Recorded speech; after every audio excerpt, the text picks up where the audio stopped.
How's it going, guys? Welcome back to another Pokemon Brilliant Diamond and Shining Pearl Wi-Fi battle. Today we got a new team, it's a Slaking team. If you want to battle me, join the Discord server in the description, and please like and subscribe for more videos like this one. With that being said, let's find ourselves a game.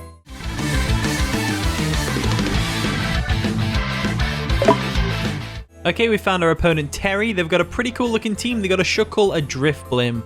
Oh no. Nidoking, Heatran, Breloom, and Tyranitar. We've got Slaking, Golem, Suicune, Infernape, Salamence, and whatever that thing's called. I can't remember. Shiftry. There we go. They're probably going to lead with Shuckle. I'm going to lead with my Golem because I can get Stealth Rocks up and stuff like that. We do have Defog on the Shiftry. Seems to work pretty well so far. So let's see how it goes. And the battle begins. So Terry's going to lead off with Shuckle as expected, as we obviously led off with Golem. So Golem's a solid one here. We can definitely threaten this Shuckle if we want to. I think I'm just going to go straight for a Stone Edge because, like I said, they're probably going to set up hazards, and I don't really want to deal with hazards. So I'm going to go ahead and Shiftry them all out of there. Then we go for the Stone Edge. We do hit as well, which is nice. It's a clean 2-hit KO on the Shuckle, which is great. They go for a Sticky Webs, which isn't as great, but we can work with it, I guess. I'm going to go for another Stone Edge. Not a lot on this team wants to switch into a Stone Edge, so pretty safe to go for it. And there we go. Take out the Shuckle nice and easily. So now once we get rid of the hazards, they are gone for good. Well, I say that. They've got a Heatran, a Nidoking, and a Tyranitar, all of which could set up Stealth Rocks nice and easily. So who knows how this works out, but we still got our Sturdy intact, and I have got a Custap Berry. So looking at the rest of their team, it might be pretty solid. So they go into Drifblim. Drifblim's going to go ahead and go for a Will-O-Wisp on us, which is absolutely fine and dandy. What I'm going to do is I'm going to go into our Shiftry, get rid of these Sticky Webs. There we go. We're going to switch out real quick. I'm going to go into Shiftry. Shiftry's physical, but I really don't care if it gets burned. I just mainly want to get rid of the Sticky Webs, to be honest with you. So Sticky Web is going to play into effect. They go for a Shadow Ball. They just went straight for the attack on the Golem. I thought they would go for a Will-O-Wisp, but I guess it depends what kind of Drifblim it is. We're going to go ahead and go for a Defog just to get rid of the Sticky Webs, and we'll see what they're going to do. They are going to withdraw the Drifblim, and what are they going to go into? Nidoking? Heatran, well, yeah, Heatran's the best switch they could possibly go into for Shiftry, to be fair. So go for the Defog, get rid of the Sticky Webs on our side of the field, because they are just very annoying. Very annoying to have. They're probably just going to go straight for a Fire Attack. Suicune's a good switch, Infernape's a good switch. I think I'll probably go with the Infernape option, personally.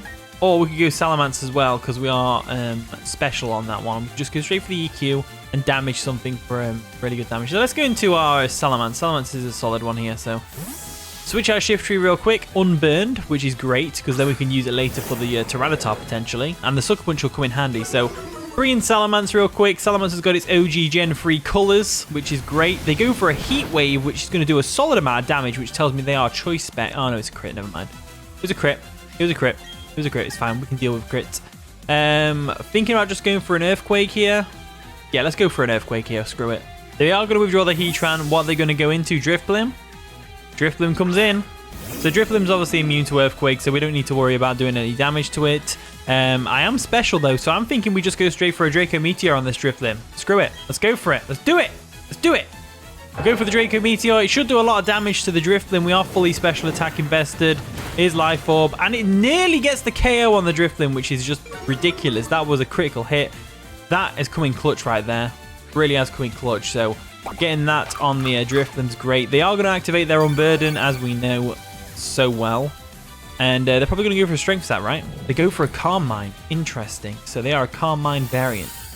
That is good to know. So I'm wondering what Pokemon's best to come in here. I would probably say that Golem was the best. It really depends on what they're going to do. Really depends what they're going to do. So they could go for a Burn here. They could go for a Strength Sap. I'm thinking they're going to go for a Strength Sap to get some health back. So I'm thinking there's not a lot that I can switch in without them getting a good Strength Sap recovery. So I'm thinking we go ahead and go for Salamence. What's your Salamence doing for us? Salamence could still come in handy. I'm going to go into Suicune. Suicune doesn't have a very good attack, so hopefully the Strength Stat won't recover too much health. That's what I'm thinking anyway. So we're going to Northwind the Suicune. We'll see what they're going to do. They go for a strength type. There we go, see. So I think Suicune was the right play there. Like I said, not the best attack in the world. So hopefully they don't recover full. Yeah, they don't. That's great. That's great. That's great. So it's great. It's great. It's great. Absolutely perfect. Let's go for an Ice Beam. Go for the Ice Beam. They're going to go for a Thunder. They pulled that out of nowhere. That's going to do 50% of our health, and it's probably going to paralyze us. No, it doesn't. We go for the Ice Beam. Ice Beam's going to do a solid amount of damage to it, which is still great. Suicune, we need to let it go. We need to just let it go. Not a lot to do here. They go for another Strength Staff. It's not going to recover nearly as much HP as it did last time. Again, I don't care if they spam Strength Staff at Suicune because it's physical attack non-existent. As you can see, that didn't recover very much at all. As we go for the Ice Beam, that's going to do a solid amount of damage. It's actually a 2-hit KO from where it's at. They're probably going to go ahead and risk the Thunder again. And I say risk because Thunder has a very high chance of missing. I say very high chance. I think it's only like a 30% chance. But yeah, see, they didn't miss. I guess they never miss her. TikTok. Funny times. Anyway, Suicune goes down. But it's fine. It's fine. It's fine. We can go into our Infernape, and we are Choice Scarfed, so we should still outspeed the Drifblim. Should. Keyword being should there. Let's go for a Thunder Punch, and we should take it out. There we go, we outspeed, go for a Thunder Punch, take out the Drifblim. Nicely done. They probably got caught off guard there, because Choice Scarf Infernape isn't as common as Choice Band, or Life Orb for that matter. So, I think we caught them off guard there. Right, they're going to go into their Nidoking. Nidoking is a solid one here. They know we're Choice Scarf because we outsped the Drifblim. They know we're locked into our Thunder Punch, so they're probably thinking, yes, let's get a free attack on something. Now, I don't really know what I want to bring in here. I'm probably just going to sack off Shiftry. Shiftry's not doing too much for us. Not really, anyway. But again, is Salamence doing too much for us? I don't know. It's hard to say. I think we go into Shiftry. We're going to Shiftry, and we'll see what they're going to do. If they go for an Earth Power, we should be able to live that. So we're going to Usopp real quick. There we go. They go for a Earth Power, which we should live. Yep, there we go. That tells me that it is more than likely... It's hard to tell, really. Let's go for a Sucker Punch anyway. They probably switch into Heatran anyway, but... Nope, they don't. They stay in to attack us. That means they are probably not Choice Scarf. They're probably Life Orb. Sludge Wave, there we go. And that is good information to know, because now we know we can go into something else and outspeed it pretty easily.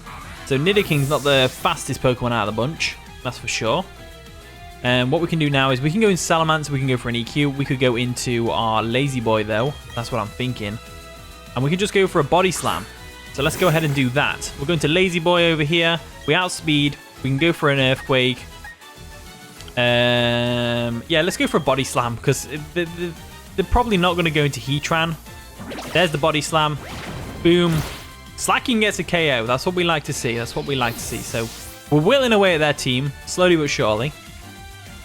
And now they probably go into Heatran, or they can go into Breloom. Yeah, they go into Breloom. So Breloom comes in. Because obviously Truant is a thing. We can switch out on Truant though, which is great.